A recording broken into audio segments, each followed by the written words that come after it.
विद्या प्रकाशन मंदिर private limited.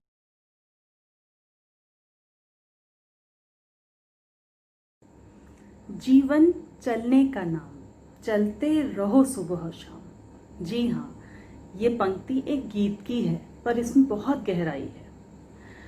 देखिए, जीवन में हर घटना, हर बात वैसे नहीं हो सकती जैसा हम चाहते हैं। बहुत सी घटनाएं ऐसी घटती हैं जो हमें बहुत दुख पहुंचाती हैं, तकलीफ पहुंचाती हैं। पर क्या ऐसी घटनाओं को याद कर करके हम दुखी होते रहें या रुक जाएं, आगे बढ़ना छोड़ दें? नहीं, ऐसा तो नहीं हो सकता। तो आज मैं चित्रा बंसल, आपकी हिंदी की अध्यापिका, आपकी हिंदी की पुस्तक उल्लास की जो कविता पढ़ाने जा रही हूँ, उसमें कवि हरिवंश राय बच्चन ने बहुत ही खूबसूरती के साथ ये बताया है कि कैसी भी परिस्थितियां जीवन में आए, कितनी भी बड़ी से बड़ी रुकावटें आए, पर हमें रुकना नहीं है, लगातार आगे बढ़ते जाना है। क्योंकि जो बीत गई सो बात गई, जो हो गया सो हो गया, अब उसको पीछे छोड़कर आगे बढ़ना है। यदि हम आज रुक गए या आज निराशा में घिरकर उदास होकर बैठ गए, तो फिर हम अपने आने वाले समय को भी खराब कर रहे हैं। तो उसे भुलाकर आगे हिम्मत के साथ, साहस के साथ और नई उमंग और उत्साह के साथ बढ़ते जाना है। कविता का शीर्षक है जो बीत गई सो बात गई। तो कवि हरिवंश राय बच्चन इस कविता में क्या कहना चाह रहे हैं वो हम गहराई से समझेंगे। तो चलिए पहले पूरी कविता एक बार सस्वर पढ़ते हैं। मेरे साथ साथ पढ़िए आप लोग।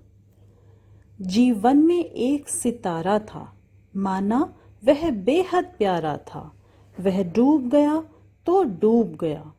अंबर के आंगन को देखो, कितने इसके तारे टूटे, कितने इसके प्यारे छूटे। जो छूट गए फिर कहाँ मिले, पर बोलो टूटे तारों पर कब अंबर शोक मनाता है।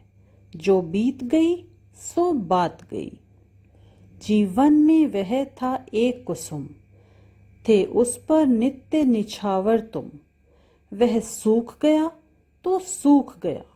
मधुबन की छाती को देखो, सूखी कितनी इसकी कलियां, मुरझाई कितनी वल्लरियां। जो मुरझाई फिर कहाँ खिली, पर बोलो सूखे फूलों पर कब मधुबन शोर मचाता है। जो बीत गई सो बात गई।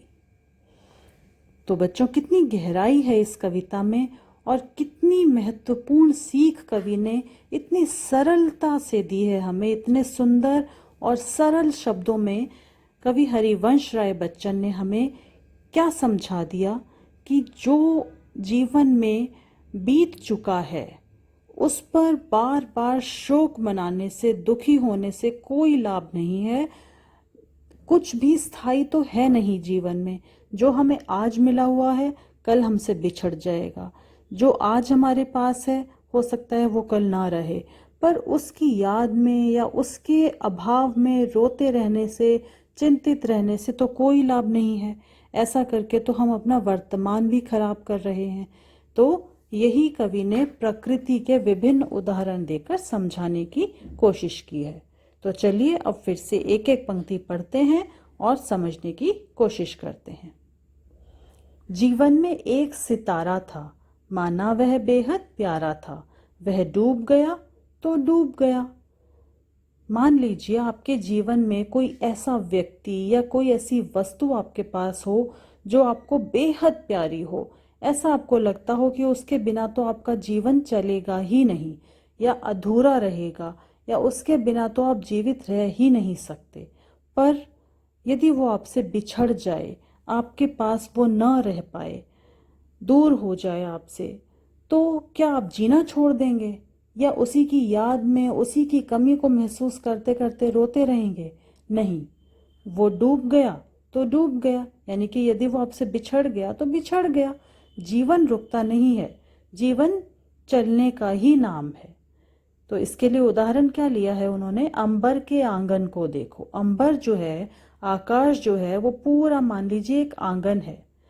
उसमें कितने तारे रोज टूटते हैं, कितने इसके तारे टूटे, कितने इसके प्यारे छूटे। यानी कि आकाश में अनेक तारे हैं और रोज न जाने कितने तारे टूट जाते हैं, उससे बिछड़ जाते हैं, फिर से मिलते नहीं हैं। कितने इसके प्यारे छूटे, जो छूट गए फिर कहाँ मिले।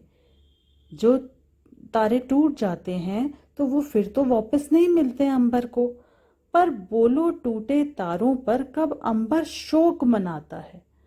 तो हमसे ही प्रश्न कर रहे हैं कवि, क्या कभी तुमने ये सोचा है कि अंबर जो है वो कभी भी टूटे हुए तारों पर शोक नहीं मनाता।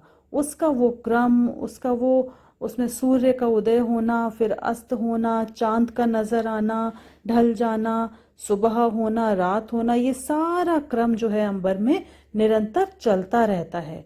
ये समय या ये क्रम रुकता नहीं है कि जो तारे टूट गए हैं, जो कुछ अंबर से बिछड़ गया है, क्या वो उसके लिए शोक मनाने लगता है? नहीं, वो हर रात को फिर नए तारों के साथ जगमगाती रात हमारे लिए लेकर आता है और अगले दिन सुबह सूर्य का प्रकाश लेकर आता है। तो वो हमें क्या सिखाता है कि जो बीत गई सो बात गई, कि जो बात बीत चुकी है, जो घटना बीत चुकी है, अब बार बार उसको सोचने से, याद करके रोते रहने से, दुखी रहने से कोई लाभ नहीं होगा। एक अन्य उदाहरण देखिए, कवि क्या कह रहे हैं। जीवन में वह था एक कुसुम, कुसुम मतलब फूल, थे उस पर नित्य निछावर तुम। कि मान लीजिए आपके साथ कोई ऐसा साथी था, कोई ऐसा व्यक्ति, आपकी वस्तु कोई थी जो आपको बहुत प्यारी थी, जिस पर तुम नित्य मतलब हर दिन हर पल न्यौछावर रहते थे, उसके लिए कुछ भी करने के लिए तैयार रहते थे। वह सूख गया तो सूख गया, यानी कि वो व्यक्ति या वो वस्तु या वो प्रेम यदि आपसे बिछड़ गया है, सूख गया है, अब उसमें कोई सुंदरता, कोई खुशबू नहीं रही, तो नहीं रही, अब इस सत्य को स्वीकार करना पड़ेगा। मधुबन की छाती को देखो, मधुबन मतलब बाग, बागीचे का हृदय देखो कितना बड़ा है, कि रोज उसमें कितने ही फूल मुरझाते हैं, झड़ जाते हैं, कितने ही पत्ते सूखकर झड़ जाते हैं, पर बागीचा वो मधुबन कभी उदास नहीं होता। उसमें नए फूल लगते हैं, नई पत्तियां आती हैं पेड़ों में, नए पौधे खिलते हैं और वो बागीचा फिर से वैसे ही मुस्कुराता रहता है। वह कभी भी झड़े हुए, सूखे हुए पौधों या फूलों के लिए शोक नहीं मनाता रहता, बल्कि नए नए आने वाले फूलों पौधों के लिए हमेशा तैयार रहता है, मुस्कुराता रहता है। तो मुरझाई कितनी वल्लरियां जो मुरझाई फिर कहाँ खिली, यानी कि न जाने कितनी क्यारियां, कितने पौधे, कितने फूल मधुबन के हर दिन मुरझाते रहते हैं, सूखते रहते हैं, पर वो उनके लिए कभी भी दुखी नहीं होता। वह मुरझाता नहीं है, वह खिला रहता है। पर बोलो सूखे फूलों पर कब मधुबन शोर मचाता है। तो क्या कभी तुमने देखा है मधुबन को शोर मचाते हुए, रोते हुए, उदास होते हुए, कि जो फूल सूख गए हैं, मुरझा गए हैं, उनकी याद में ही रोता रहे वो? नहीं, ऐसा नहीं होता। उसे फिर मुस्कुराना है, खिलते रहना है, नए नए फूलों, नए नए पौधों का स्वागत करने के लिए। तो जो बात बीत गई है उसके लिए शोक मनाते रहने से क्या लाभ होगा, क्या हाथ लगेगा? जो अभी हाथ में है वो भी गंवा बैठेंगे। तो क्या सीखा आपने कि प्रकृति का हर अंश, कण कण हमें आगे बढ़ने की ही सीख दे रहा है।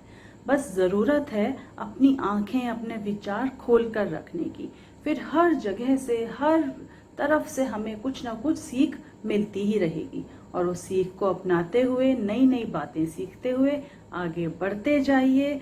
रुकना जिंदगी का नाम नहीं है, जिंदगी का नाम चलते जाना है। विद्या प्रकाशन मंदिर प्राइवेट लिमिटेड।